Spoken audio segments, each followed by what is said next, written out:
আজকের ভিডিওতে আমি আপনাদের জন্য নিয়ে এসেছি গুঁড়ো দুধ, কনডেন্স মিল্ক, গরুর দুধ, যে কোনো লিকুইড দুধ ছাড়াই আমি আজকে দুধের চা তৈরি করে আপনাদের দেখাবো। এছাড়া রয়েছে আয়ুর্বেদিক নানা রকম উপকরণ, যা খেলে সর্দি, কাশি, গলা ব্যথা, জ্বর সব কিছুরই উপশম পাওয়া যায়। আমি একটি বাটিতে পরিমাণ মতো জল নিয়েছি তেজপাতা, আদা, লবঙ্গ, গোলমরিচ, এলাচ, রয়েছে তুলসী পাতা। এই চা এত টেস্টি এবং হেলদি আপনারা চিন্তা করতে পারবেন না। তুলসী পাতা দেখুন, এলাচ রয়েছে, লবঙ্গ রয়েছে, সবকটি উপকরণই আমাদের স্বাস্থ্যের জন্য ভীষণ উপকরণ। খুব কম পরিমাণ, আমি যেহেতু 2 কাপ মাত্র চা তৈরি করব, এই কারণে কিন্তু পরিমাণও কম। কয়েকটি তুলসী পাতা, 2-3টে লবঙ্গ, 2টো এলাচ, 1.5 ইঞ্চি আদা আমি গ্রেট করে দেব, তেজপাতা নিয়েছি 2টো টুকরো করে। এই হলো। আর রয়েছে চিনি, আপনারা ইচ্ছে করলে চিনি নাও দিতে পারেন, কোনো অসুবিধা নেই।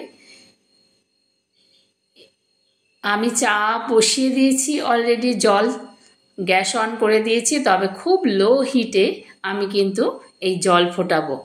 চায়ের জল যত ফোটে চা কিন্তু তত টেস্টি হয়।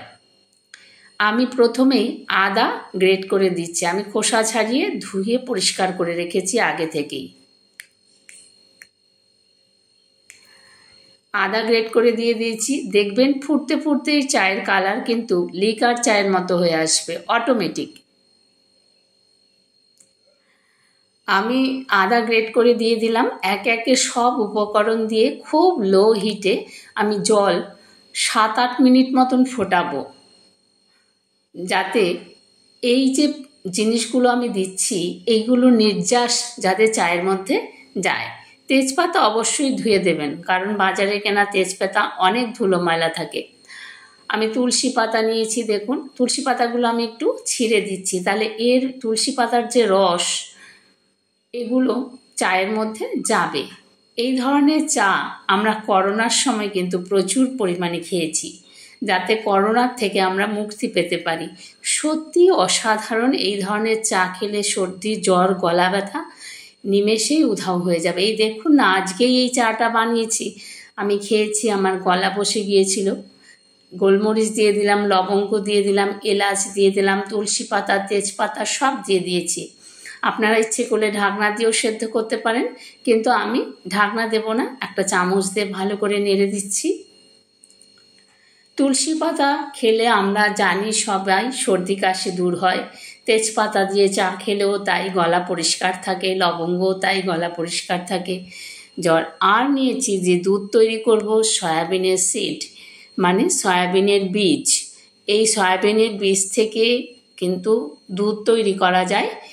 আর এই যে কটা আমি সয়াবিন নিয়েছি, আগে উষ্ণ গরম জল দিয়ে আমি 2 ঘন্টা আগে ভিজিয়ে রেখেছিলাম। দেখুন একদম খোসা উঠে যাচ্ছে। খোসা না ফেললেও কোনো অসুবিধা নেই, কারণ খোসা ফেলতে গেলে ছোট ছোট বীজ অনেকক্ষণ সময় লেগে যাবে। আমি কিন্তু ভালো করে ধুয়ে খোসা সমেতই আমি পেস্ট করে নেব। এই যে হাফ বাটি সয়াবিনের বীজ, এর থেকে অন্তত 1.5 লিটার দুধ বার করা যাবে, 1.5 লিটার দুধ বের করা যাবে। আর সয়াবিনের দুধ ভীষণ পুষ্টিকর, হেলদি, প্রচুর প্রোটিন, ভিটামিনে ভরপুর সয়াবিন দুধ। যাদের শরীর ভীষণ দুর্বল তাদের কিন্তু এই সয়াবিনের দুধ খাওয়ালে শরীর সত্যিই গ্রো করে, শক্তি বৃদ্ধি করে। ক্যালসিয়ামে ভরপুর, প্রোটিনে ভরপুর, ভিটামিনে ভরপুর এই সয়াবিনের দুধ। এই দুধ দিয়ে চা খেলে তো চা তো হেলদি হবেই, কিন্তু এই দুধ প্রচুর পরিমাণে খাওয়া যায় না। হাফ কাপ করে, যারা ভীষণ উইক, যারা শরীরে একদমই শরীরের দিক থেকে কমজোরি, প্রত্যেক দিন হাফ কাপ করে যদি সয়াবিনের দুধ খান, তাহলে কিন্তু শরীরের শক্তি বৃদ্ধি ঘটবেই। এই সয়াবিনের দুধ থেকে ছানা সব কিছুই তৈরি করা যায়, মাখন তৈরি করা যায়, পনির তৈরি করা যায়, সব কিছু। পরের কোনো রেসিপিতে এর থেকে ছানা দিয়ে আমি মিষ্টি তৈরি করে দেখাবো। দেখুন আমি মিহি পেস্ট করে নিয়েছি একদম, তবে একটু জল দিতে হবে, নালে কিন্তু দুধ বেরোবে না। আমি একটা স্ট্রেনার নিয়েছি, একটা বাটি নিয়েছি, স্ট্রেনারের মধ্যে পুরো পেস্টটা ঢেলে নেব। মিক্সিতে পেস্ট করে নিয়েছি, আপনারা দেখেছেন। এবার ঢেলে নিচ্ছি স্ট্রেনারের ওপর। আমি কিন্তু এই মিক্সিটা ধুয়েই জল দিয়ে দেবো এর মধ্যে, দুধ বের করে নেওয়ার জন্য। বন্ধুদের কাছে অনুরোধ, সম্পূর্ণ ভিডিওটি দেখবেন। সম্পূর্ণ ভিডিও দেখুন, এইভাবে করলে কিন্তু দুধ বেরোচ্ছে না। এই কারণে একটু জল অ্যাড করতেই হবে দুধ বের করার জন্য।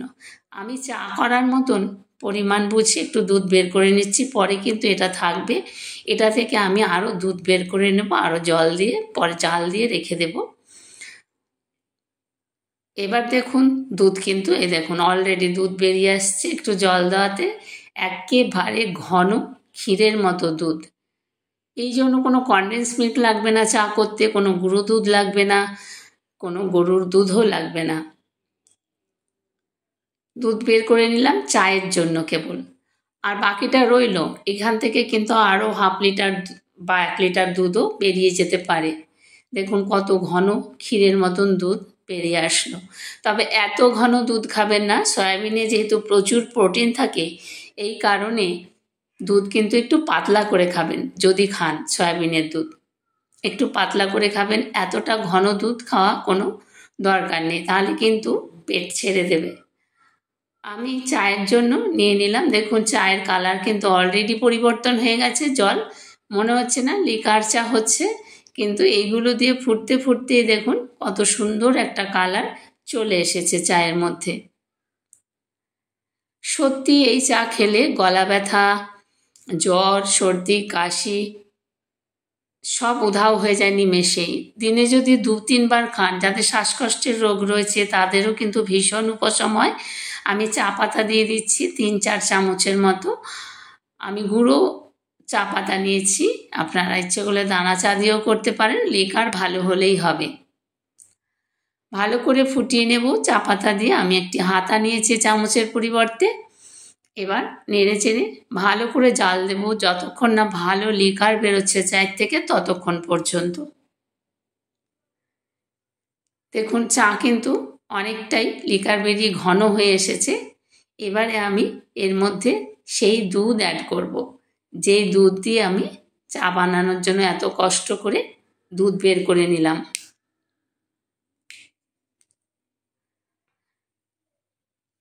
দিয়ে দেব চিনি। আমি কিন্তু 2 কাপ চা করব বলে 1.5 চামচ চিনি দেব, কারণ আমি চিনি কম খাই না বললেই চলে। যারা ডায়াবেটিক পেশেন্ট, সুগারের পেশেন্ট, চিনি খেতে পারেন না, তারা চিনি না দিয়েও কিন্তু এই হেলদি চাটি খেতে পারেন, কোনো অসুবিধা নেই। যারা চিনি দিলে চা খেতে চান না, তারা চিনি না দিয়েও এই সুন্দর চাটি তৈরি করে খেতে পারেন। এবারে দিয়ে দেব সেই দুধ। দেখুন এতটাও লাগবে না, কারণ যা ঘন দুধ, সেই কারণে এত পরিমাণটা কিন্তু লাগবে না। আমি অর্ধেক দিলাম, তাতেই দেখুন চায়ের রং কত সুন্দর হয়ে গেছে। এবার খুব ভালো করে 3-4 মিনিট ফুটিয়ে নেব।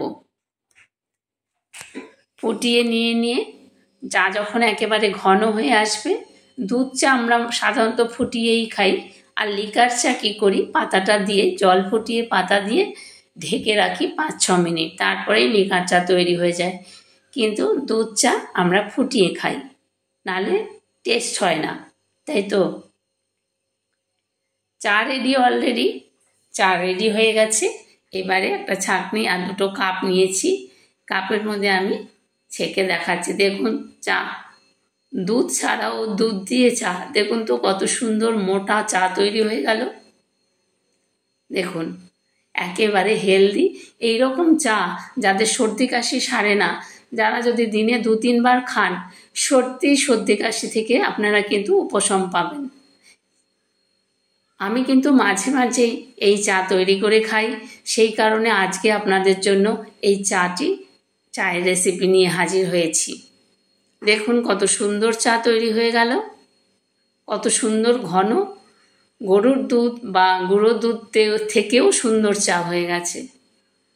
বন্ধুদের কাছে অনুরোধ করছি সম্পূর্ণ ভিডিওটি দেখবেন, আর যারা সর্দি কাশিতে ভোগেন তারা এরকম চা তৈরি করে বাড়িতে খান, দেখবেন সত্যি উপশম পাবেন। এটা কোনো ভেলকি ভিডিও নয়, একেবারে সত্যিকারের ভিডিও, এটা কোনো ভেলকিবাজি এর মধ্যে নেই। রেসিপিটি কেমন লাগলো, চায়ের রেসিপি, কমেন্ট অপশানে অবশ্যই কমেন্ট করে জানাবেন, আর আত্মীয় বন্ধু বান্ধবের মাঝে শেয়ার করবেন, একটি লাইক অবশ্যই করবেন, একটি সাবস্ক্রাইব করে বেল আইকনটি প্রেস করে চ্যানেলটির পাশে থাকবেন। দেখুন কত সুন্দর চা তৈরি হয়ে গেল, দুধ ছাড়া দুধের চা। আপনারাও বাড়িতে দুধ ছাড়া দুধের চা তৈরি করে একবার খান, আর বেশি বেশি করে শেয়ার করুন, একটি সাবস্ক্রাইব করে বেল আইকনটি প্রেস করে চ্যানেলটির পাশে থাকুন। সম্পূর্ণ ভিডিওতে দেখার অনুরোধ রইল, যাতে সবার আগে নোটিফিকেশান আপনার কাছে পৌঁছে যায়। বেল অপশানটি প্রেস করে দেবেন। পাশে থাকার জন্য অসংখ্য ধন্যবাদ। আপনারা সকলে ভালো থাকবেন। দেখা হবে আবার পরের অন্য কোনো রেসিপিতে। ধন্যবাদ সবাইকে এতক্ষণ সাথে থাকার জন্য।